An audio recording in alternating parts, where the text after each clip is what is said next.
16 years chasing a dream everyone else tells you is impossible. 16 years of storms, failures, bankruptcies, even death stalking your crew. And then one morning, the ocean floor gives up its secret. Gold, silver, emeralds, more than anyone alive had ever seen. But when Mel Fisher finally touched the treasure he had sacrificed everything for, he didn't find just riches. He found a curse. Because the greatest fortune ever pulled from the sea didn't just cost him blood, sweat, and tears. It cost him his family. And it asked a question no one could answer. How much is a dream worth if it destroys everything you love? That's where our story begins. Mel Fisher was not supposed to be the man who found it. He was a dairy farmer's son from Indiana. Ordinary, hard-working, no fortune, no connections.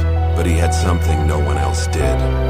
An obsession that burned so hot it swallowed him whole. The treasure he hunted wasn't a myth, it was real. The Nuestra Señora de Atocha, a Spanish galleon that sank in 1622, carrying gold and silver worth nearly $500 million. For centuries, the wreck had been lost, buried somewhere in the waters off the Florida Keys. Mel looked at that story the way you or I might look at a locked door. He couldn't live knowing there was a key somewhere out there. He told his family, "Today's the day," every single morning for years.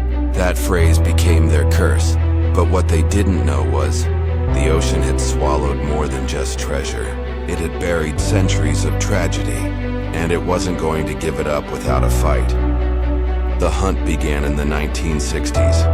Mel sold everything, packed his family onto a boat, and sailed into waters littered with sharks, storms, and sunken dreams. He wasn't chasing money, at least not only money. He was chasing proof. Proof that you could wrestle history from the sea. Proof that legends could be real, and yet almost immediately tragedy struck. His crew dove for weeks, months, years, finding only scraps.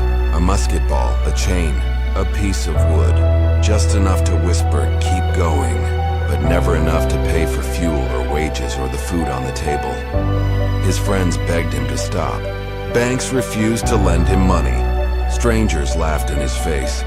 But Mel would just smile and say, "Today's the day. What would you have done? Would you walk away? Or would you bet 16 years of your life on a whisper?" By the early 1970s, the dream had consumed everything. Mel's children had grown up on boats living in poverty, wearing hand-me-downs, eating canned beans. His wife took jobs just to keep fuel in the tanks. Crew members came and went, broken by disappointment, but the real secret was still buried, somewhere beneath the sand. And then, the ocean decided to remind Mel who was really in control. In 1975, disaster struck. Mel's oldest son, Dirk, his wife Angel, and another diver drowned when one of the boats capsized. The sea took them without warning. Mel had lost not only his child, but his partner in the dream. Most men would have broken. Most would have cursed the ocean, cursed God, and walked away forever. But Mel didn't.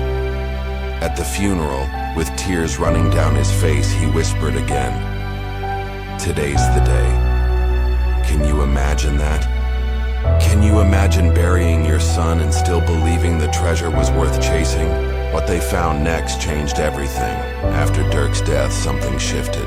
The ocean, almost mocking him, began to yield more clues. A silver bar here, a cluster of emeralds there, pieces of the Atocha scattered like breadcrumbs across the sea floor. Each find dragged Mel deeper into obsession. Investors began to return. Newspapers covered the story. People called him crazy, but they couldn't look away. He was either about to become the greatest treasure hunter in history, or the most tragic fool.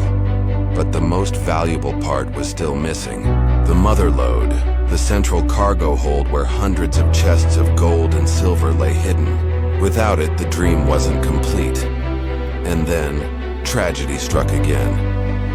In 1979, one of Mel's divers was killed by a freak accident underwater. The lawsuits piled up. The government tried to seize his discoveries. Storms ripped his boats apart. And yet, he refused to quit. What would you have done? Would you keep risking lives? Would you keep risking everything? Or would you finally admit the ocean had beaten you, but the real secret was still buried, and Mel Fisher refused to leave it there? July 20th, 1985. 16 years into the hunt, his crew sent word they had found something unusual buried under sand and rock, a glimmer, a shine. And when they dug deeper, they saw it, a chest of silver bars, then another, and another. They had found the mother lode. It was the richest treasure ever recovered from the sea. 40 tons of gold and silver, 100,000 Spanish coins, emeralds the size of golf balls, religious artifacts dripping with jewels. The value, over 400 million. Mel Fisher had done it. He had pulled history out of the ocean's grip. He had become the most famous treasure hunter alive. But what they didn't know was, the curse wasn't over. Because even in victory, the Atocha fought back. Governments waged war in the courts to take the treasure away. Mel spent years fighting just to keep what he had bled for.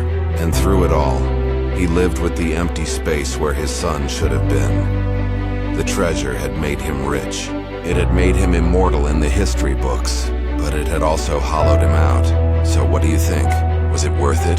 The story wasn't over yet, because Mel Fisher's discovery didn't just change his life. It changed treasure hunting forever. It proved that legends could be real, that the ocean still hides secrets no one has seen in centuries.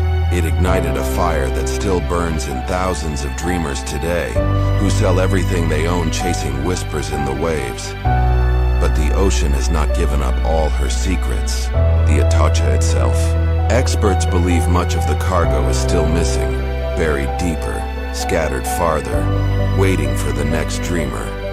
And what they found next might just change history again.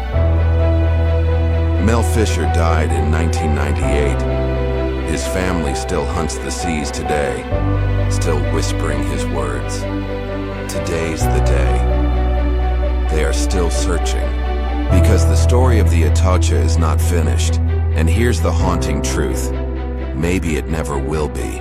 Maybe the ocean always keeps part of her secrets, no matter how many lives you sacrifice to find them. So I'll leave you with this question. If you knew the treasure was real, but it might cost you everything, would you chase it? Because if you think the greatest treasures have already been found, you haven't been paying attention. Subscribe, and we'll see you on the next journey.